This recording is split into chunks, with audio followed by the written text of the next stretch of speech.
Business talks के आज के शुमारे में मैं शब्बीर हुंडू आपकी खिदमत में हाज़िर हूँ।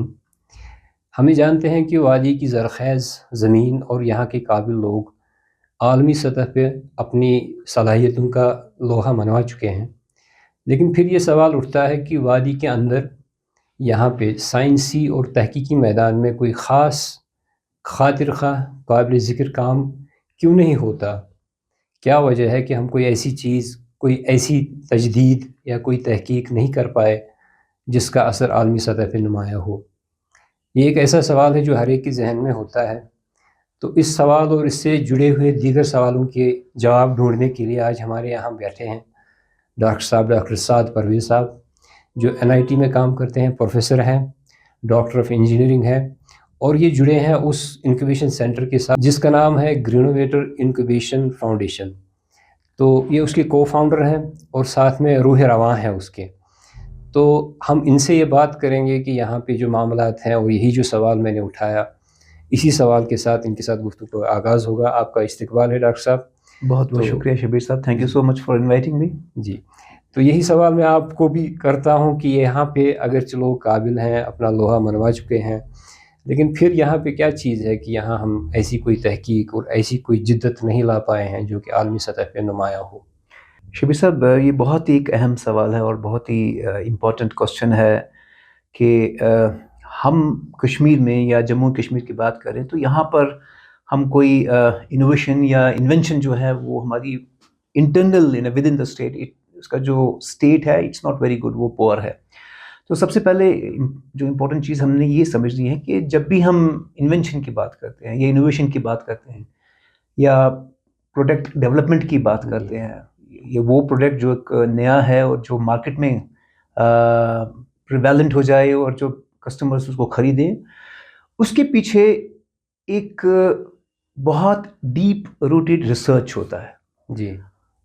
और रिसर्च करने के लिए आपके पास रिसर्च इंफ्रास्ट्रक्चर होना चाहिए। तो सबसे जो अहम इसका जवाब ये है कि जो रिसर्च इंफ्रास्ट्रक्चर हमारे जम्मू कश्मीर में है, वो पिछले कई सालों से उस पर ज़्यादा ध्यान नहीं दिया गया। जैसे रिसर्च हम देखेंगे, आप अगर हिंदुस्तान की बात करें तो बहुत एकेडमिक इंस्टीट्यूशंस की बात करें तो आईआईसी है या आईआईटीज़ है जहाँ पर मेजर रिसर्च होता है, या जो रिसर्च हाउसेज़ हैं, चाहे वो प्राइवेट रिसर्च हाउसेज़ हो या गवर्नमेंट के रिसर्च हाउसेज़ हो या इंडस्ट्रियल रिसर्च हाउसेज़ हो, तो उनके पास एक बहुत ही वेल डेवलप्ड इंफ्रास्ट्रक्चर है, उनके पास इक्विपमेंट है, उनके पास वो नॉलेज बेस है और उनके पास वो कोलैबोरेशंस हैं, जिस वजह से वो रिसर्च जो है वो अपनी एक it reaches to its logical conclusion. तो वो सबसे जो मिसिंग लिंक है, हम अगर बोलें तो दैट्स द मिसिंग लिंक, कि हमारे पास जम्मू कश्मीर में वो रिसर्च इंफ्रास्ट्रक्चर अभी वो डेवलप नहीं हुआ है, नंबर एक। नंबर दो, जितनी भी रिसर्च होती हैं दुनिया में, वो रिसर्च के पीछे एक इंडस्ट्री का एक हाथ होता है, there is a collaboration between academia and industry. So industry और एकेडमिया तब तक रिसर्च नहीं कर सकती है जब तक आपके पास एक अच्छी इंडस्ट्रियल प्रॉब्लम ना हो। सो जो बड़े बड़े रिसर्च हाउसेज हैं वो सबसे पहले अपना रिसर्च शुरू करते हैं इंडस्ट्रियल प्रॉब्लम की वजह से। वो इंडस्ट्री की प्रॉब्लम या इंडस्ट्री में जो गैप होती है या जो मार्केट गैप है उसको एनालाइज करके तब वो रिसर्च, एक अच्छी रिसर्च पिकअप करते हैं और देन उस रिसर्च में एक कोलैबोरेशंस होती हैं, उस रिसर्च का इंफ्रास्ट्रक्चर बिल्डअप किया जाता है, वो रिसर्च में काम होता है और एक कुछ दिमाग लगते हैं, कुछ brain, they are people who are expert in those areas, और इन सब की collaboration, we call them the stake holders. जब वो सब कोलैबोरेट करते हैं और वो प्रोडक्ट डेवलप होता है, वो टेक्नोलॉजी डेवलप होती है, वो रिसर्च अपने एक लॉजिकल कंक्लूजन पर पहुंचती है और वो फिर मार्केट में सेल होती है, मार्केट में यूज होती है। सो ये एक सबसे बड़ी हमारी एक ड्रॉबैक है कि मेंटल कैपेबिलिटीज, मेंटल पूल जो हमारा है in terms of industrial collaborations, in terms of academic collaborations, वो थोड़ा पुअर है। नंबर टू, इंफ्रास्ट्रक्चर हमारा जो है रिसर्च इंफ्रास्ट्रक्चर वो पुअर है और हम रियल वर्ल्ड प्रॉब्लम्स को पिकअप नहीं करते हैं। जितनी भी मैंने देखा है कि रिसर्च, चाहे वो इंजीनियरिंग इंस्टीट्यूशंस में हो या बाकी, उनका यही है कि चलो जी लिटरेचर सर्वे कर दिया, पीछे देखा क्या प्रॉब्लम है, लोगों ने क्या काम किया, उसी काम को थोड़ा बहुत टेक सम डेटा, उसी को थोड़ा सा चेंज करके, बट उसका कोई एप्लीकेशन, इंडस्ट्रियल एप्लीकेशन नहीं है, उसकी कोई मार्केट एप्लीकेशन नहीं है। तो वो एक हमारा एक खामी हमारी रिसर्च में है। बट विद टाइम आस्ता आस्ता ये चीज़ें जी, दूर जी, हो रही जी, हैं। जी, जो इसकी बुनियादी ये वजह है कि जितनी भी रिसर्च होती हैं उसमें जो मैक्सिमम परसेंटेज ऑफ रिसर्च है उसकी इंडस्ट्रियल कनेक्ट नहीं होता है। जी, जी, सो जी, वो एक हमारा एक और रीज़न है जी। जिस वजह से यहाँ पर हमारा इंडस्ट्रियल। डॉक्टर साहब, चूँकि आपका ताल्लुक तो एनआईटी से है, बड़ा जी प्रीमियर इंस्टीट्यूट वैली का, बल्कि जेएंडके का। आप वहाँ से कह रहे हैं जहाँ से आपको डायरेक्ट इस चीज़ का ताल्लुक है, आपको पता है कि तहकीक किस तरीके की होती है और क्या होता है, और इंडस्ट्री तो उसके बाहर है। तो आप कह रहे हैं कि इंडस्ट्री और एकेडमिया का कनेक्ट नहीं है, इस वजह से एक्चुअल रिसर्च नहीं होती, इंडस्ट्री बेस्ड रिसर्च नहीं होती, और मार्केट की गैप्स का पता नहीं होता। जी तो जो रिसर्च है तो फिर तो वो एक आइसोलेशन में बनती है। बिल्कुल तो बिल्कुल आइसोलेशन वाली रिसर्च असली प्रोडक्ट सामने नहीं लाती। नहीं लाती है यहाँ सर। पे एक और क्वेश्चन उठता है, आपने कहा टैलेंट पूल भी शायद नहीं बिल्डअप हो जी रहा है। तो टैलेंट पूल भी नहीं है, रिसर्च भी एकेडमिया की और इंडस्ट्री डिस्कनेक्ट से हो रही डिस्कनेक्ट है। है। फिर ऐसा क्यों नहीं होता, जैसे कि हम बड़े बड़े इकोसिस्टम में देखते हैं, एआई की ही बात करें, जी तो एआई क्या कोई इंडस्ट्री की कोई डिमांड थी या उसकी कोई गैप थी कि एआई वजूद में आ गया? तो वहाँ पे ऐसी भी तहकीक होती है ना कि जिसका पहले इंडस्ट्री में कोई वजूद नहीं, कोई नाम नहीं, कोई पहचान नहीं, लेकिन वो कर बैठते हैं। यहाँ ऐसा क्यों जी नहीं होता? देखिए जहाँ तक टेक्नोलॉजी की बात है, आपने एआई की बात की, ये जो चीज़ें हैं दे आर इवॉल्विंग।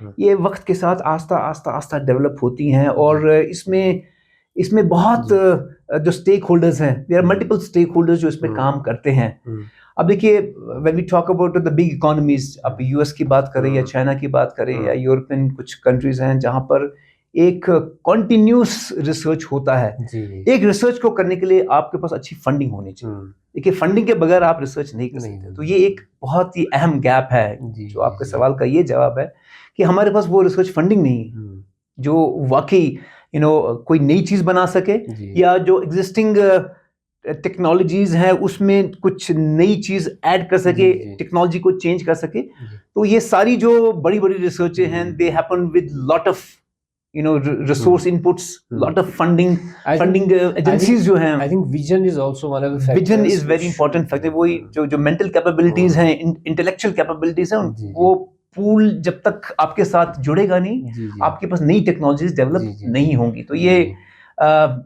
हम इंडिया की बात करें, जितनी भी रिसर्च है, बड़े बड़े इंस्टीट्यूशंस हैं जी, जो गवर्नमेंट नॉन गवर्नमेंट सेक्टर में हैं, जी, दे आर जी, doing a good research because जी, उनके पास एक अच्छी फंडिंग अवेलेबल है। जी, जी, दे नो के अच्छी सोर्स। और आपके पास फंडिंग एजेंसीज तब तक आपको फंड नहीं करती है जब तक आपका एक अच्छा नोबल आइडिया ना हो, सही, नोबल प्रॉब्लम ना सही, आप कर पाए। हाँ, छोटी मोटी फंडिंग्स अवेलेबल हैं। हुँ, छोटे मोटा रिसर्च जो होता है वो जी, यहाँ जी, भी होता है, बाकी जी, जगहों पर भी होता है, but because of lack of infrastructure, lack of funding, जी, जी, lack of mental जी, जी, intellectual pool, जी, जी। रिसर्च सफर करती है। एक पॉइंट मेरे ज़हन में आ गया कि जैसे अटल इनोवेशन लैब्स हैं, अटल टिंकरिंग लैब्स हैं, जो जी गवर्नमेंट की तरफ से तो पॉलिसी बिल्कुल स्ट्रक्चर तो बना हुआ है। जी जी अब उसको इम्प्लीमेंट करने में क्या दिक्कत आई? एक तो आप कह रहे हैं फंड्स की भी शायद कमी है। फंड्स के लिए एक और विशियस साइकिल बनता है कि जब तक आप अच्छा-सा कोई आइडिया सामने नहीं लाएँगे तो फंड भी रिलीज़ नहीं होंगे। जी means it's something deficient at every point. तो जहाँ-जहाँ पे भी थोड़ा-सा पुश की ज़रूरत है, वहाँ उन लोगों को अपना-अपना रोल शायद अदा करना करना रह है। जाता है। जी बिल्कुल तो ये बात हो सकती है। बिल्कुल। तो यहाँ की बात करते हैं जेएंडके की। यहाँ पे आपको लगता है कि जो यूथ है, एस्पायरिंग यूथ, अनएम्प्लॉयड यूथ, पढ़े-लिखे यूथ, उनको कौन ये डायरेक्शन दिखाएगा कि आपको रिसर्च में आना चाहिए और यहाँ पे इतनी गैप्स हैं और इतना सारा काम है, पैसे भी मिल सकते हैं, पॉलिसियाँ भी हैं, बिल्कुल इंस्टीट्यूशंस भी हैं। ये कौन पुश करेगा? देखिए आजकल because we are living in the era of internet, जी, नॉलेज की कोई कमी नहीं है। जी। You just need to work a bit to know जी। कि कौन से सोर्सेज हैं हमारे, किन हुँ। किन सोर्सेज को आप एक्सप्लॉइट कर सकते हो, यूटिलाइज कर जी, सकते हो। जी। तो आजकल का यूथ जो है इट्स वेरी प्रोएक्टिव। हुँ, उनके पास ये नॉलेज है। हुँ, हाँ, जो कमी है वो मैं जनरली बात करता हूँ कि ये 3 चीज़ें होती हुँ, हैं। The we call it ABC, जिसको हम सॉफ्ट हुँ। स्किल्स बोल सकते जी, हैं, जो जी, जी। जो यहाँ के लोगों की कमी है। अमूमन अगर ये 3 या 4 चीज़ें जो हैं वो ओवरकम हो जाएँ, मुझे हुँ। लगता है कि हमारे पास टैलेंट की कमी नहीं है, नहीं है। हमारे हुँ, पास वो एनर्जी की कमी नहीं है, हमारे हुँ, पास वो पुश हुँ। उसकी कमी नहीं है। बट हमारे पास कमी है नंबर 1, एक एटीट्यूड की कमी है। जी। एक वो पॉजिटिव एटीट्यूड जी, कि जी, नहीं जी। जी, हम बेसिकली क्या है, we are unable to come out of the comfort zone. हुँ, हम कितने सालों से एक कश्मीर कौम जो है वो एक कंफर्ट जोन में है, टेक्नोलॉजी की बात मैं कर रहा हूँ। सो उस कंफर्ट जोन से बाहर आना बहुत बहुत मुश्किल है। हमारे जो टैलेंटेड यूथ हैं, जब भी उनको अपॉर्चुनिटीज मिलती हैं वो चले जाते हैं। There is a brain drain, जो एक कॉमन एक कॉन्सेप्ट हम सबको पता है। सो ब्रेन ड्रेन, जब यही कश्मीरी यूके जाता है, अमेरिका जाता है, he does wonders। मतलब आपने बहुत ही इमिनेंट लोगों के नाम सुने होंगे, चाहे वो मेडिकल में हो, नॉन मेडिकल में हो, टेक्नोलॉजी में हो, किसी भी एरिया में हो। कश्मीरी डायस्पोरा हमारा है बाहर, दे आर डूइंग वंडर्स। हाँ, बट वो अपॉर्चुनिटीज उनको यहाँ नहीं मिल सकती है। अब कुछ सालों से हमारी जो एजेंसीज हैं, they are coming up with आपकी जो हैंड होल्डिंग है या फाइनेंशियल आपको सपोर्ट है रिसर्च या टेक्नोलॉजी बिल्डअप के लिए, इसमें थोड़ा टाइम लगेगा। और attitude is a very important thing. जब तक हम लोग अपनी कंफर्ट जोन से बाहर नहीं आते हैं, we don't show a positive attitude कि हाँ जी, द विन विन एटीट्यूड, जिसमें नहीं जी हमें करना है, ठीक है।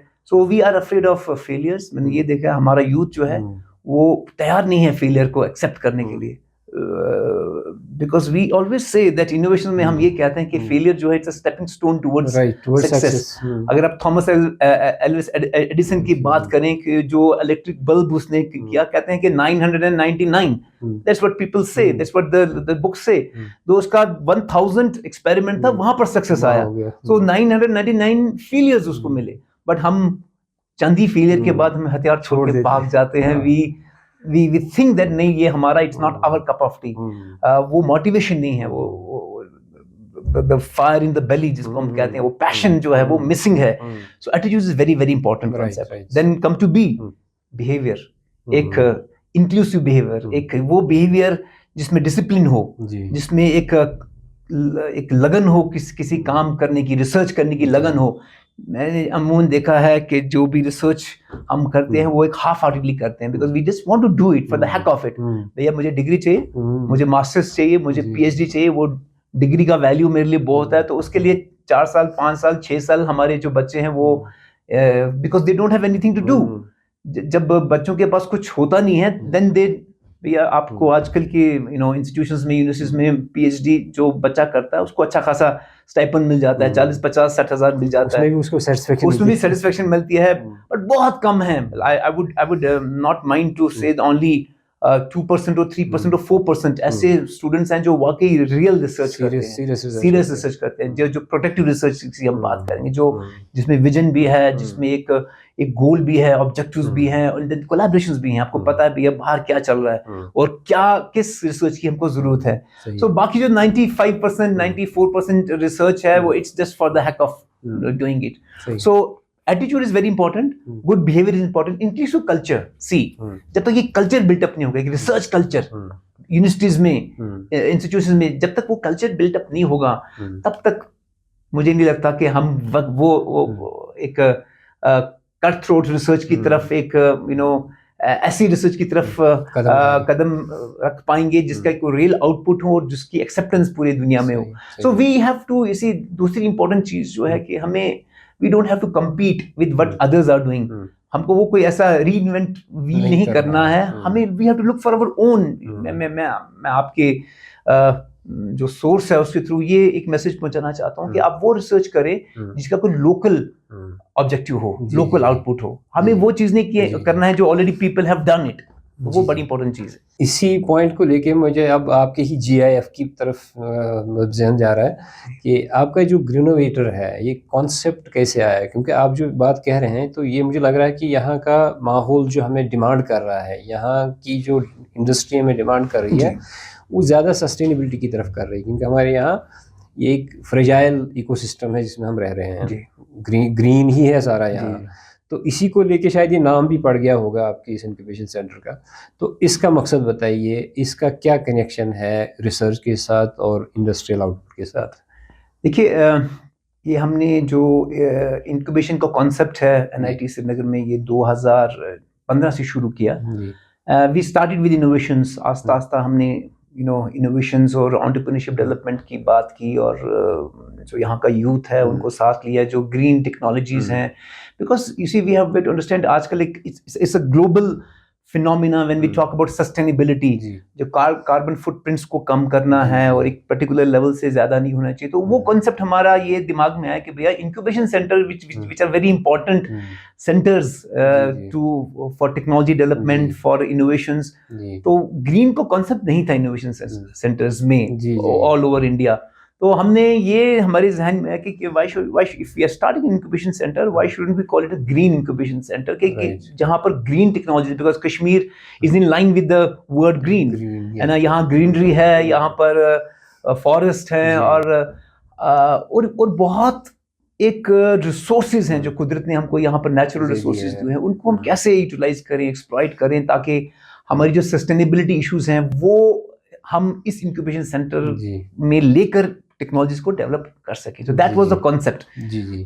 तो हम इस जीआईएफ के ना ऑपरेशन मॉडल की बात करते हैं कि इसमें क्या होता है, ऑनबोर्डिंग कैसे होती है, कौन इसके एलिजिबल होता है, आपके यहाँ के स्टूडेंट ही होंगे या बाहर से भी कोई अप्लाई करके हो सकता है, तो आपका क्राइटेरिया क्या है, और फिर आप उसको इंक्यूबेट करके फिर क्या क्या फैसिलिटीज दे सकते हैं? जी, जो हमारा green innovator incubation foundation incubation centre है, इट्स ओपन फॉर एवरीवन, जिसके पास भी इररिस्पेक्टिव ऑफ, हाँ, मिनिमम 18 साल से एज ज़्यादा होनी चाहिए, बिकॉज वही ही is a person who can form companies, because हमारा ये सिर्फ not for the hack of doing it, but हमारा जो बेसिक ऑब्जेक्टिव है, इसको कहते हैं a journey from mind to market.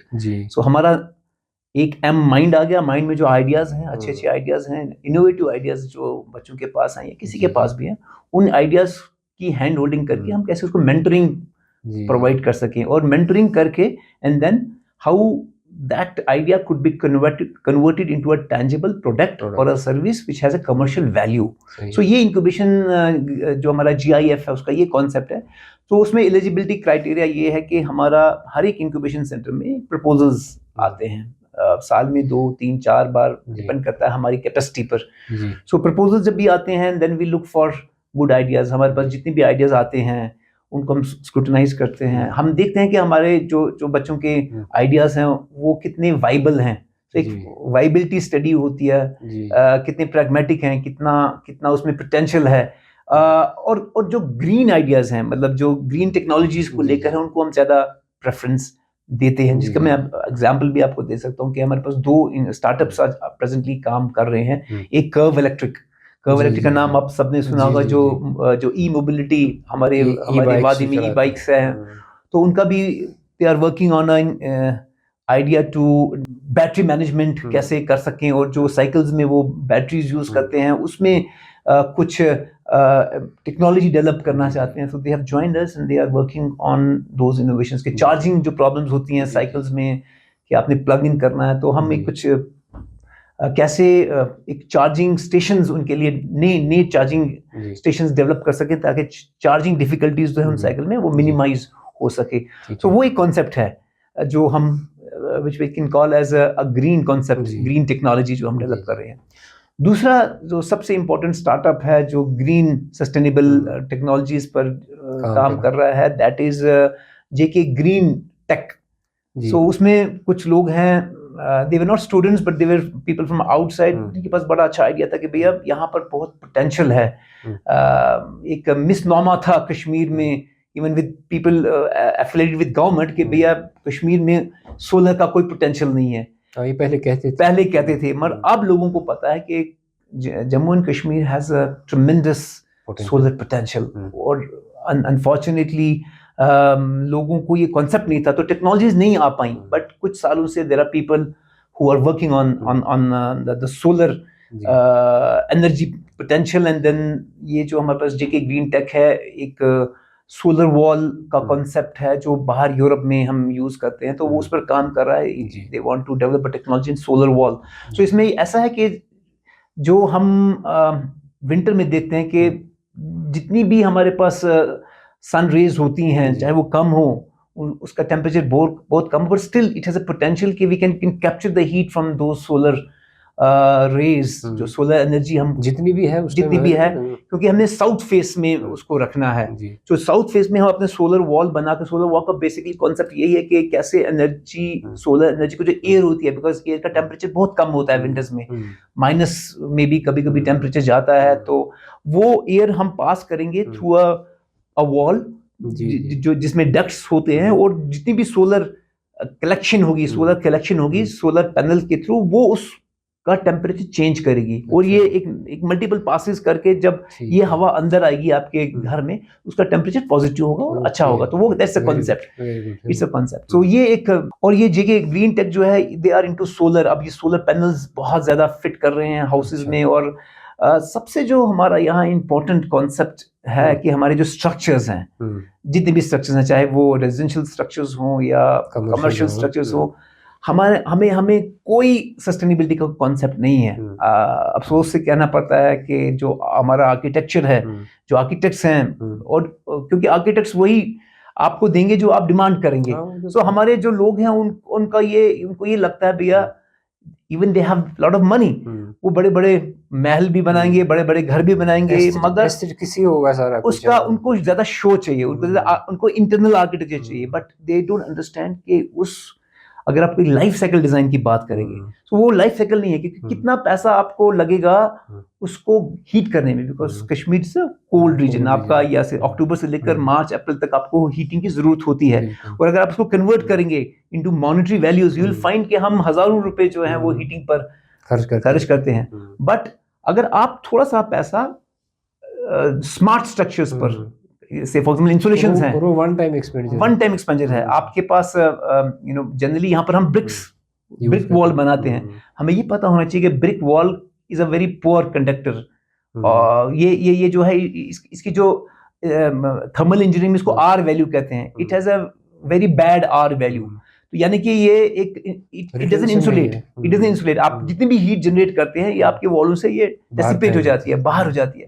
तो अगर आपके पास कुछ ऐसे मटेरियल्स हो, जो हमको आरसीसी ब्लॉक्स का कॉन्सेप्ट अब कश्मीर में आ रहा है, बाहर वो भी चाहे वो गर्म इलाका हो या सर्द इलाका हो, एनर्जी की जरूरत तो पड़ती है, हीटिंग या कूलिंग की जरूरत तो पड़ती है। पर जो एनर्जी आप अंदर प्रोड्यूस करते हो, चाहे वो हीट हो या कोल्ड टेम्परेचर हो, उसको सस्टेन करना पड़ता है, उसको अपने कुछ देर के लिए अपने रूम में रिटेन करना पड़ता है। This very very important. So अगर ये कॉन्सेप्ट हमारा है भैया, अगर आप 1 घंटे के लिए ब्लोअर लगाते हो, एक यूनिट आप करते हो, वही कमरा गर्म करने के लिए आप सिर्फ 5 मिनट वो ब्लोअर लगाओगे, तो 55 मिनट्स का आपको सेविंग आ गई। बिकॉज वो एनर्जी जो हीट प्रोड्यूस करते हो 55 मिनट्स के लिए आप अपने रूम को सस्टेन करते हो। सो मटीरियल पर बहुत काम होना बाकी है, जो sustainability which is in line with the sustainability issues. यहाँ से आप इशारा दे रहे हैं कि इस इंडस्ट्री में बहुत स्कोप है, काफी स्कोप है। मतलब ये भी ग्रीन में ही आएगा, ये सारा ग्रीन में आता है। तो ये 2-3 स्टार्टअप्स हैं जिस पर हम काम कर रहे हैं हमारा। तो इसमें देखिए, इंक्यूबेशन सेंटर में 2-3 चीजें होती हैं। सबसे पहले एक इग्निशन ग्रांट। आपके पास आइडिया है, बट आपके पास पैसा नहीं है, बट आपका idea it's a wonderful idea, it's a pragmatic idea, उसमें पोटेंशियल है। उस आइडिया को आप कैसे मार्केट तक ले जाएं, कैसे कमर्शियलाइज करें, और उस आइडिया की, उस प्रोडक्ट की, उस सर्विस की डिमांड भी आपको लगता है। Again, there are 2 types of strategies. One we call as a blue ocean strategy और red ocean strategy. तो आपको जब भी हमें लगता है कि नहीं, it's a blue ocean strategy, जहाँ competition बहुत कम है, जहाँ पर it's some innovations are there, कुछ creative work, recipe for success होता है। Yes, creative work है इसमें, तो हम उसको लेते हैं। Then उसको हम ignition grant देते हैं, जो मतलब 5 to 10 लाख रुपीस उस आइडिया को डेवलप करने के लिए। Then we connect him to the mental pool, जो मैंने की बात की, जो बहुत ही इंपॉर्टेंट है। जो एक्सपोर्ट्स हैं आपके, चाहे वो आपके पास लोकली अवेलेबल हो या इंडिया में कहीं हो या इवन बाहर ग्लोबली हो, तो वी कनेक्ट देम। और जो कोलैबोरेशंस हैं, हैंड होल्डिंग है, इंफ्रास्ट्रक्चर, आपको ऑफिस स्पेस चाहिए, so we provide office space also. Cubicles हमारे पास हैं, जहाँ पर एक अच्छा आइडिया जनरेटर, एक इनोवेटर आकर, एज ए स्टार्टअप आकर वहाँ पर अपना ऑफिस सेटअप कर सकता है, जब तक वो उस आइडिया को डेवलप ना करे। हाँ, जब वो आइडिया डेवलप हो जाता है, then it is the idea is ripe enough to go into the market, then वो अपनी कंपनी बनाकर और अपनी कंपनी को लॉन्च करके वो प्रोडक्ट कर सकता है। Then we take some equity, हमारा एक वो मॉडल है। और या कुछ फीस होती है हमारा, वेरी वेरी नॉमिनल फीस। कितना होता है वो? वो डिपेंड करता है हम what kind of support we are giving. So आप अगर आपको ऑफिस सपोर्ट चाहिए पर मंथ, जैसे हमारी 2-3 स्टार्टअप्स है, हम 2-2.5 हज़ार रुपए 1 महीने का लेते हैं। That's very nominal, because we have some, they can use our infrastructure, they can use our machines. जो हमारे पास machines हैं, बहुत अच्छी machines हमारे पास available है। Say for example, टेक्नोलॉजी के लिए आपको 5 axis CNC मशीन चाहिए, तो वो हमारे पास है। और 3D प्रिंटर्स जी, बहुत जी। कॉमन एक जी, जी। आजकल की इंक्यूबेशन स्पेस में आपको 3D प्रिंटर्स चाहिए, ज़रूर। स्कैनर्स चाहिए आपको, you want to do some reverse engineering, so 3D scanners वो जी, हमारे जी। पास हैं। और जितनी भी फैसिलिटीज हैं डिपेंड करता है आप किस एरिया में काम कर रहे जी, हैं, जी। Because NIT is it's an engineering institute and then we have various departments, electronic and communication है, computer science है, AI की बात करें आप, AI में काम so we can connect him to the professors, experts Right. in the computer science, Right. IT sector, जो यहाँ पे एक शिकायत मैंने ये सुनी है कि आप लोग सॉफ्टवेयर डेवलपमेंट को वहाँ पे एंटरटेन नहीं करते। वो क्या आपके क्राइटेरिया में नहीं बैठता? देखिए ऐसा नहीं है, अब इंक्यूबेशन सेंटर में अलग अलग फंडिंग, जैसे मैंने आपका फंडिंग सपोर्ट होती है। हमारा जो GIF है उसमें एक फंडिंग एजेंसी जो है that is DST, department of जी, जी। साइंस एंड टेक्नोलॉजी, और उनका एक स्कीम है जिसको हम कहते हैं Nidhi scheme. Nidhi scheme, under that Nidhi scheme हमने ITBI, inclusive technology business incubator, so वो 5-5.5 करोड़ का सपोर्ट दिया है। तो उनका एक अपनी गाइडलाइंस होती है। So according to their guidelines, अगर आप ये निधि स्कीम में फंडिंग चाहते हो तो उसमें देयर इज सम क्राइटेरिया के, मतलब app development, because it has become very common now. So app तो हर एक बच्चा बना सकता है, तो या software development is very common. But हाँ, अगर ऐप और इसमें भी कुछ ऐसा क्रिएटिविटी है जो हमको लगता है कि नहीं जी इसमें बड़ा पोटेंशियल है, so we will not mind to relax some rules which in the guidelines जो हमको DST ने प्रोवाइड किए। जी, जी। मैंने आपके इसमें पढ़ा है, जो नेट पे आपके आ रहा है, कि आपने 3 सेक्टर चुन रखे हैं। एग्रीटेक, एक इनोवेटिव वाला कुछ है, और अल्ट्राटेक एक आपने रखा है। इसकी थोड़ी सी वजाहत कीजिए, क्या चीज़ है? देखिए, सबसे पहले जैसे हमने शुरू में कहा कि हमारी लोकल डिमांड क्या है। जम्मू कश्मीर की हम बात करें, because this incubation centre is running in Kashmir. So 3 sectors हैं जो बहुत इंपॉर्टेंट हैं यहाँ पर। JNK की बात करें हम, सबसे पहले एग्रीकल्चर जो है, एग्रीटेक हमने नाम रखा उसको। सो फर्स्ट जो इसका एक दो थ्रस्ट एरियाज को हम कह सकते हैं, किस एरिया में आप काम कर सकते हो। सो जो टेक्नोलॉजी है related to agriculture, we are supporting that, because agriculture में बहुत ज़रूरत है हमको इनोवेशंस की। हमारी जो local agriculture, horticulture, food processing आप बात करें तो उसमें, या एपीकल्चर की बात करें, या फिशरीज आप देख लीजिए डिपार्टमेंट है उसकी बात करें, वहाँ पर टेक्नोलॉजीज चाहिए। तो वो एक लोकल डिमांड उसकी बहुत ज़्यादा है जहाँ पर innovations would really matter. So इसलिए हमने जो फर्स्ट थ्रस्ट एरिया वो सिलेक्ट किया है वो है एग्रीटेक। हम जो दूसरा थ्रस्ट एरिया है that is envirotech. Again it comes to environment, जिसकी हमने बात अभी की। एनवायरमेंटल प्रोटेक्शन कैसे करें, waste management is very very important. ठीक है, वेस्ट मैनेजमेंट इसी में आता होगा, वेस्ट मैनेजमेंट इसी में आता है। सो इको टूरिज्म, बिकॉज टूरिज्म भी एक एनवायरमेंटल का एक इम्पैक्ट है, टूरिज्म का एक जुज है। सो इको टूरिज्म में क्या कैसे हम एक कल्चर क्रिएट करें, कैसे हम फैसिलिटीज क्रिएट करें, सयाहत भी रहे और एनवायरनमेंट भी बचा रहे। हाँ, क्योंकि जो आपका कॉन्सेप्ट है from waste to wealth, it's a very very important concept. तो हम उसमें भी काम कर रहे हैं कि कैसे आप वेस्ट जितना भी जनरेट होता है कश्मीर में, उस वेस्ट को हम वेल्थ में कैसे कन्वर्ट करें। तो वैसे कुछ आइडियाज आपके पास हैं, so we can always support those ideas. So ये डिमांड पर डिपेंड करता है। And the third is altertech, alternative technologies. Like grass root में हमने देखा है कि यहाँ के जो नौजवान है उनके पास बहुत ही ब्रिलियंट आइडियाज ग्रास रूट। तो ग्रास रूट की मैं एक एग्जांपल आपको देता हूँ। यहाँ 2-3 हमने आइडियाज जो डेवलप किए हैं वो अपने इंक्यूबेशन सेंटर में, और उसकी जो फंडिंग थी that was through ministry of MSME। MSME के लिए हमने कुछ हमारे पास फंडिंग आई थी, उसमें भी I am the chairman of दो स्कीम्स हैं हमें मिनिस्ट्री ऑफ MSME की। एक हम इनोवेटिव स्कीम है और दूसरी डिजाइन स्कीम है। सो इनोवेटिव स्कीम्स में because it aligns with the grass root innovation. So हमने ये देखा था, एक आइडिया जनरेटर था पामपुर से जो वाबस्ता था सैफ्रॉन प्रोडक्शन के साथ। सो वो एक बार हमारे पास आया तो उसने एक आइडिया जनरेट किया that way back in 2018 and 19। उसने कहा कि भैया यहाँ जो सैफ्रॉन जो पोस्ट हार्वेस्टिंग होती है उसमें हमने ये देखा है कि जब आपका सैफ्रॉन जमा हो जाता है कल्टीवेशन के बाद, उसमें उसकी प्रोसेसिंग होती है, उसमें अलग अलग उसको करना जाता है जो हम कॉम्बिंग ऑपरेशन कहते हैं। फिर उसमें रूट को कट करना पड़ता है, उसको थोड़ा साइजिंग करनी पड़ती है और फिर पैकेजिंग करनी पड़ती है। It's a very cumbersome process. तो then he had a very good idea कि इसको ऑटोमेशन कैसे करें हम।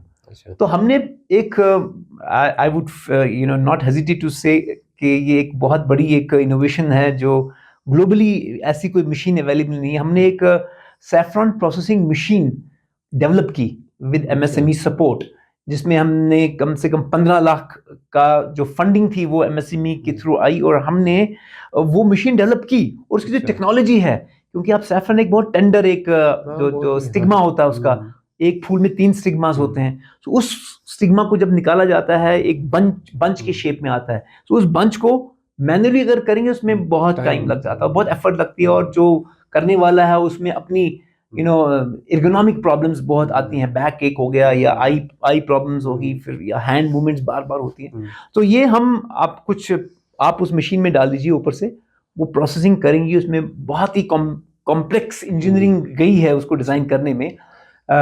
हमारे जो मैं दाद देना चाहता हूँ कुछ प्रोफेसर्स की, जैसे प्रोफेसर बाबर अहमद हैं, प्रोफेसर नूर जमान खान हैं, और हमारे कुछ कोलैबोरेशन थी इस टेक्नोलॉजी को डेवलप करने में जामिया मिलिया, प्रोफेसर नूर सदीकी साहब हैं। तो हमारी टीम बैठी, देखिए कोलैबोरेशंस कितनी इंपॉर्टेंट हैं इसमें। तो हमने ये उसमें स्पेशल रोलर्स डेवलप किए और सैफरन के ऊपर डाला, ये प्रोसेसिंग हुई, और एंड में हमारा जो एंड प्रोडक्ट है जिसमें रूट कटिंग होगी, कॉम्बिंग हो गई आपकी, उसकी स्ट्रेटनिंग होगी, उसको सीधा करना आपने, और अपने अपने साइज में डिपेंडिंग अपॉन आपका ये सैफरन क्या मेडिकल पर्पस के लिए जा रहा है या कमर्शियल के लिए जा रहा है, या किस इसकी एप्लीकेशन कहाँ है, उसकी साइजिंग करके हम इसको पैक करते हैं। तो ये आप देखिए कितना एक बहुत अच्छी इनोवेशन है, एक बहुत अच्छी इनोवेशंस है, कितने इसमें आपका मैन आवर कम हो गए, जो प्रॉब्लम्स थी रिलेटेड। सो ये एक ग्रास रूट टेक्नोलॉजी से आया है। सिमिलरली दूसरी एक हमारे इनोवेटर थे नाइक कयूम, ये पहले जो है तारिक अहमद, इनका नाम भी मैं लूंगा, तारिक अहमद वज़ा, जिसने ये आइडिया हमको दिया था, जो हमने डेवलप किया। मैं बात कर रहा हूँ ऑल टेक जो है, वही है ना कि इंडस्ट्री से पता चला कि क्या चाहिए। जी। तो इसमें सीड सोइंग हमने ये देखा, कश्मीर में जितनी भी सीड सोइंग होती हैं वो मैनुअली होती हैं। सो बारिश हो, धूप हो, एक फार्मर है वो सीड लेकर अपने उस थैले में और वो खेतों में जाकर वो सीड सो करता है। It's very cumbersome process. So उसके पास भी ये आइडिया था कि हम एक इसको ऑटोमेशन कैसे करें, एक मशीन कैसे बनाएं। तो उस आइडिया को हमने डेवलप किया, उसमें भी एमएसएमई का फाइनेंशियल सपोर्ट मिला, thanks to the department of MSME. यहाँ हमारे सहील अलाकबंद साहब हैं, उस असिस्टेंट डायरेक्टर, उनका बहुत कंट्रीब्यूशन रही उसमें। अगेन प्रोफेसर दिनीश थे, और मेरे अंडर माय सुपरविजन हमने वो मशीन डेवलप की, और वो अब it is being commercialised now. वो मशीन है, वो आप नाइक क्यूम ने अपनी नाइक एग्रो कंपनी बनाई है, और वो मशीनें डेवलप करता है, और जो एग्रीकल्चर रिलेटेड जो है। सो ये छोटी छोटी जो इनोवेशंस हैं जो लोकली हम, देखिए जरूरी नहीं है कि आपके पास टेक्नोलॉजीज डेवलप हैं, बट अगर आप लोकल उसमें प्रॉब्लम्स का हल निकालें, उस हाई टेक टेक्नोलॉजी को लोकली आप कन्वर्ट कर सको फ्रूगल इनोवेशंस के लिए, कि आप 1 लाख 2 लाख 3 लाख की मशीन एफर्ट नहीं कर सकते हैं, आप 5,000 10,000 में ही वही जो एप्लीकेशन है उस मशीन की वो अचीव कर सकते हैं by low end technology, but that can be called as a frugal technology. तो वो भी यहाँ पर एक बड़ा अच्छा स्कोप है in various sectors. So AI पर हमारे काम हुए इस इंक्यूबेशन सेंटर में, lot of new things came up, and then alter tech. तो ये हमारा 3 एक ब्रॉडर एरिया है। ऐसा नहीं है, we always support any service startup also, जो भी स्टार्टअप आएगा, हाँ, बट फंडिंग थोड़ी सी भी हमने देखनी पड़ती है कि हम फंडिंग कहाँ से, बिकॉज जो फंडिंग एजेंसीज होती है उनके अपने गाइडलाइंस होते हैं, तो we have to follow those guidelines. तो ये एक थोड़ा सा खाका था हमारे इंक्यूबेशन सेंटर। अब मुझे ये जानना है कि आपके यहाँ कितनी स्कीम्स हैं जो गवर्नमेंट स्पॉन्सर स्कीम, एक तो निधि की बात आपने की, उसके अलावा और कौन सी स्कीम्स हैं जिसके तहत लोगों को या एस्पायरिंग एंटरप्रेन्योर्स को मदद मिल सकती है? देखिए, आज के दौर में गवर्नमेंट ऑफ इंडिया के पास बहुत सी स्कीम्स हैं जो इंक्यूबेशन सेंटर्स को या फिर एकेडमिक इंस्टीट्यूशंस को आपको मिल सकते हैं। वो स्कीम्स जो हैं science and technology related schemes हैं, जहाँ पर आपको करोड़ों की फंडिंग्स भी हो सकती है। 2 स्कीम्स हमारे पास जो हैं जिसके बारे में मैंने बताया, एक निधि स्कीम है department of science and technology government of India की, जिसमें हमको 5.5 करोड़ का जो फाइनेंशियल सपोर्ट मिला, जिसमें हमने कुछ रिक्रूटमेंट्स की, और GIF जो है, it has to be a Section 8 company, which is very very important because it has to be a different separate entity, जो क्लैश ना हो, जो इंस्टीट्यूट्स जो एकेडमिक इंस्टीट्यूशंस हैं उसके साथ क्लैश ना हो, एक पैरेलली आप इसको ऑटोनॉमी प्रोवाइड करते हैं, वो एक स्कीम है। वैसे ही जैसे एमएसएमई का एक दूसरी स्कीम्स है, एमएसएमई के पास भी बहुत सी स्कीम्स हैं, आईपीआर स्कीम्स हैं, इंटेलेक्चुअल प्रॉपर्टी राइट के लिए आपको फंडिंग चाहिए, आपको पेटेंट फाइल करना है, वो स्कीम्स हैं। फिर आपके पास इनोवेटिव स्कीम्स हैं इंडस्ट्रीज के लिए, एमएसएमईज जो हमारी छोटे यूनिट होल्डर्स हैं उनके लिए भी हमारे पास डिजाइन एक्सपर्टाइज स्कीम है गवर्नमेंट ऑफ इंडिया की, मिनिस्ट्री ऑफ एमएसएमई की। सो उसके अलावा ये स्कीम्स हमारे पास जो हैं, हमारी जो लोकल स्कीम्स हैं, जो साइंस एंड टेक्नोलॉजी JKSTCI भी छोटी छोटी फंडिंग आप सपोर्ट देती है इनोवेशन के लिए। तो वो डिपेंड करता है कि आपके पास क्या आइडिया है, आप अपने जो भी आपकी प्रपोजल्स हैं वो आप JKSTCI को भेजिए, उनका भी हर साल में 2 या 3 बार वो आपकी आइडियाज़ को एनालाइज करते हैं, और उनको भी अगर लगे कि उनकी भी अपनी एक यहाँ पर कमेटी होती है, वो कमेटी को लगे कि नहीं इट्स अ गुड आइडिया जिसको फंडिंग सपोर्ट मिल सकती है। उसके अलावा अगर हम नेशनल लेवल की बात करें तो अटल मिशन है, उनके पास बहुत स्कीम्स हैं।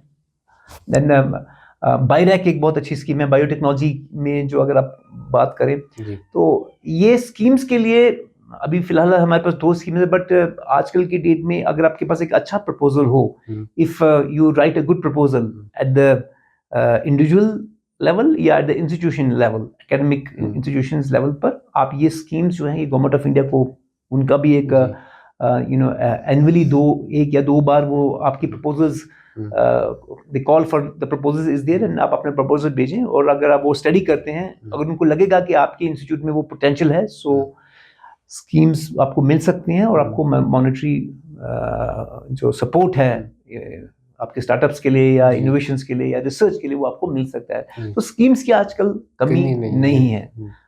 बायरैक है, DST की मल्टीपल स्कीम्स हैं, स्टार्टअप्स के लिए स्कीम्स हैं। आप हमारा कोई लोकल अगर EDI देख लीजिए आप, एंटरप्रेन्योर डेवलपमेंट इंस्टीट्यूट है, उनके पास स्कीम्स हैं। तो स्कीम्स की कमी नहीं है, you can always Google and find out various schemes, you can get hundreds of schemes. Government of India की बहुत सी स्कीम्स हैं, बट अगेन जो ABC की बात की, ये ऐसा नहीं है कि you should know how to write a good proposal. हम जल्दी में प्रपोजल लिख के भेज देते हैं, चाहे वो एकेडमिक लेवल पर हो या इंडिविजुअल लेवल पर हो, जो रिजेक्ट हो जाते हैं। तो एक अच्छा प्रपोजल बनाइए, उसमें आप एक अच्छे प्रपोजल बनाने के लिए क्या क्या होता है, you can come to us and then we can tell you, we have quite mentorship experts who can do a good proposal has always a good chance of getting good funds. Right. Incubation centre भी है, funds भी हैं उनके पास, स्कीमें भी हैं, तब भी ग्रोथ क्यों नहीं हो रही है? देखिए नया कॉन्सेप्ट है ये, जो कॉन्सेप्ट है, मैं NIT जो we were first to get few schemes MSME की 5-6 साल से, मगर इनोवेशंस को डेवलप होने में टाइम लगता है। अगर आप ये शेविंग ब्लेड जो आप यूज़ करते हैं यहाँ पर, अगर आप इस इनोवेशन की बात करें, इस शेविंग ब्लेड, सिंपल सा एक शेविंग ब्लेड जो पहले हम यूज़ करते थे, इसको 8 साल लगे थे मार्केट में आने में, right from the concept to market, mind to market. So it's a journey which is slow. हाँ, इसको अगर आप एनहांस करना है तो all stake holders have to come together. इसमें जितनी भी एनेबलर्स हैं उनको साथ में आना है, चाहे वो गवर्नमेंट एज एन एनेबलर हो, एकेडमिक इंस्टीट्यूशंस हो, आपके जो लोकल इंडस्ट्री है, इंडस्ट्रियल हाउसेस जो हैं, दे आर एनेबलर्स। सो जब ये सब बैठ के बात करेंगे और एक कॉमन गोल पर आ जाएंगे, I am sure that these innovations would develop. मगर अभी भी आई एम सॉरी टू से वो माइंडसेट जो है लोगों में वो नहीं है, चाहे वो ब्यूरोक्रेसी आप ले लीजिए या फिर आप एकेडमिशियंस ले लीजिए, क्योंकि एक नया कॉन्सेप्ट है। सो वो अभी भी थोड़ा सा लोगों में वो कॉन्सेप्ट, वो जो ऑटोनॉमी देनी चाहिए जो इंक्यूबेशन सेंटर्स को, वो ऑटोनॉमी पूरी मिल नहीं रही है। जो सपोर्ट मिलना चाहिए वो सपोर्ट मिल नहीं रहा है। रेगुलेटरी इश्यूज भी हैं जो एकेडमिक लोगों को पता नहीं होते हैं। तो उसके लिए जो जैसे कान हमारा बहुत बड़ा एक इंस्टीट्यूट है जो हेल्प करता है स्टार्टअप्स को रेगुलेटरी इश्यूज को एड्रेस करने में। So we have to come together all stake holders, जब तक ये, क्योंकि ये एक इंडिविजुअल काम नहीं है, ये it has to be a joint venture, it has to be a joint venture. We have to sign MOUs, we have to sign you know lot of collaborative efforts, lot of documents which would enable all the stakeholders to come together. जब तक हम सब मिलके काम करेंगे तब तक वो लेवल है रिसर्च और इनोवेशन का, वो नहीं आ पाएगा। मैं इसको कहता हूँ कि enablers have to enable themselves. Enablers, हाँ, तो उसके बाद वो दूसरों को इनेबल कर सकते हैं। जब ये तक बात- एनेबलर्स नहीं आएंगे तब तक गो गेटर्स काम नहीं कर नहीं पाएंगे। आएंगे। So enablers, we are just enablers, जी, मतलब जी। And then the go getters are the people who actually are into it, innovators हैं जी, या जी, स्टार्टअप्स हैं। जी। तो हम उनको पुश नहीं कर पाएंगे जी। जब तक एनेबलर्स जो है उनमें एनर्जी, वो एनर्जी नहीं होगी। एक सवाल ना बड़ा कॉमन होता है यहाँ पे कि यहाँ आइडियाज़ की कमी है या आइडियाज़ आने के बाद उनको मतलब एक किस्म का ना वो इनक्यूबेट करने की कमी है। कमी कहाँ पे? हाँ, देखिए आइडियाज़ की कमी नहीं है, बिकॉज हमारे इंक्यूबेशन सेंटर में भी बहुत छोटे छोटे बच्चे भी आते हैं। राइट फ्रॉम कल ही मुझे एक 8वीं क्लास का एक बच्चा कॉल कर रहा था, उसके साथ मैंने 1-to-1 एक मेंटरशिप सेशन एक किया। तो वो 8th क्लास का ही, वो बारामूला एक्चुअली। अच्छा। तो वो कह रहा था भैया मेरे पास आइडिया है, मैंने एक ऐसी चीज़ मैं बनाना चाहता हूँ जिसमें हम जो एग्रीकल्चर में हम एग्रीकल्चर डिजीज डिटेक्शन है, या चाहे वो आपका सेब है या कोई भी वेजिटेबल है, उसमें हम एक AI को यूज़ करके एक ऐप मैं डेवलप करना चाहता हूँ, एक मॉडल मैं डेवलप करना चाहता हूँ जिससे मैं ये फाइंड कर सकूँ कि भैया इस प्लांट में या इस फ्रूट में या इस ट्री में एक डिजीज का ऑनसेट हो गया है, और उसके लिए एक आइडियाज की कमी नहीं है। यहाँ छोटे छोटे बच्चे हैं, बिकॉज आजकल जो टेक्नोलॉजिकल एरा है, people know what's happening around the world. China में क्या हो रहा है, अमेरिका में क्या हो रहा है, इंडिया में क्या हो रहा है, पूरे जो बड़े बड़े डेवलप्ड नेशंस उसमें क्या हो रहा है। तो वहां से इंस्पायर होते हैं बच्चे, और जो यूट्यूब एक्सेस है और बाकी जो मीडिया एक्सेस है, वो बच्चे बहुत एक्सपायर होते हैं। और जब वो सक्सेस स्टोरी सुनते हैं, जो क्रिएटिविटी है उनकी, जो इंजेन्युइटी है, वो बाहर आ जाती है।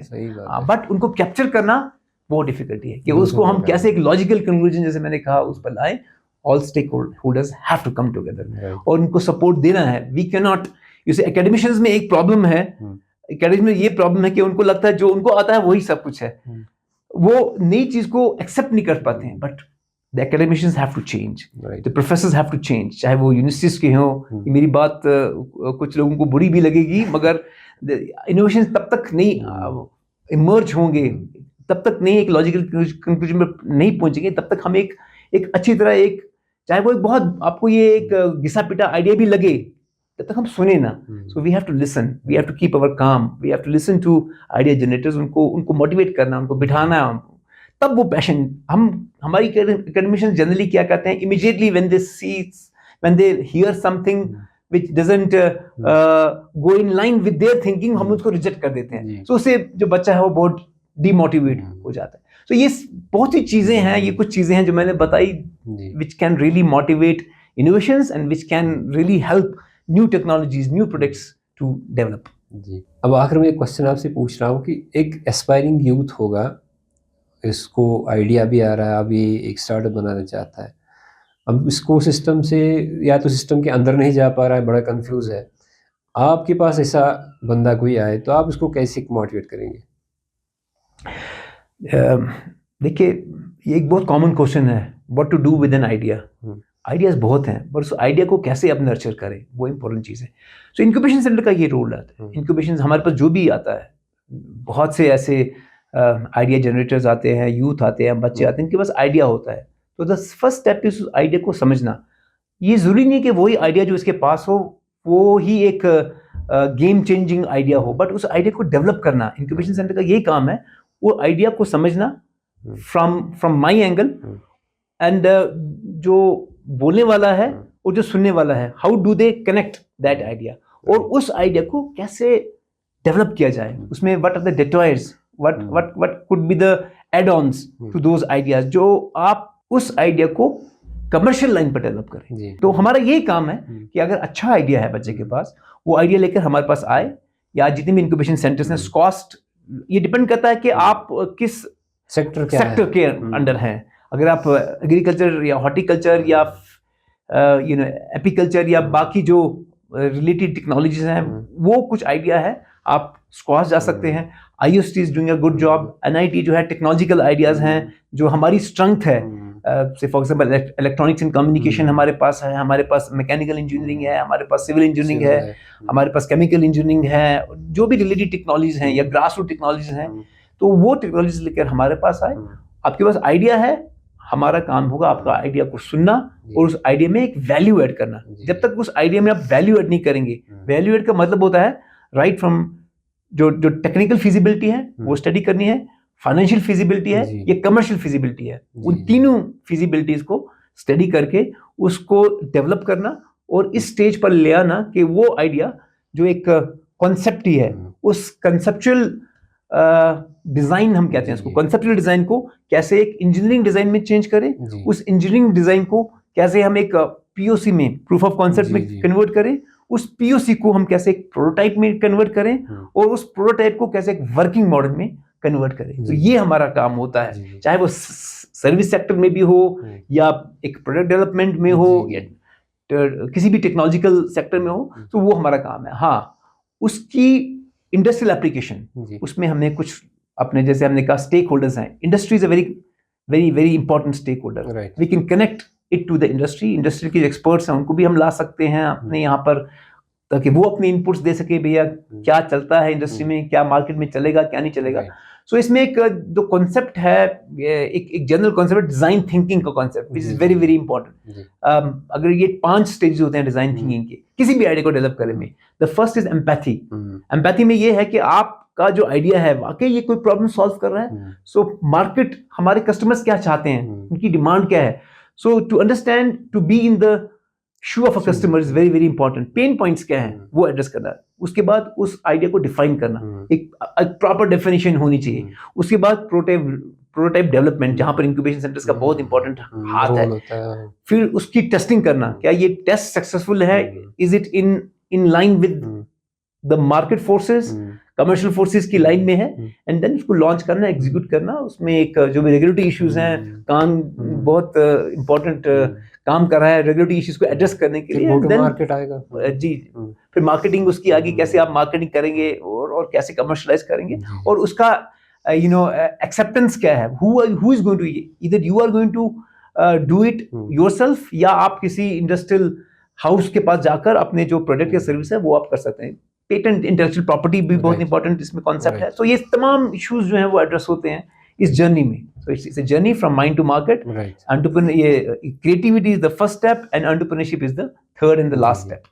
डॉक्टर साहब आपने वजाहत के साथ रिसर्च से शुरू करके फिर इस इनोवेशन सेंटर का सबका इंक्यूबेशन का बताया, उसके बाद उसके क्राइटेरिया भी बता दिए, और लास्ट में आपने ये भी बता दिया कि ये डिज़ाइन थिंकिंग से कैसे माइंड टू मार्केट तक बात चली जाती है।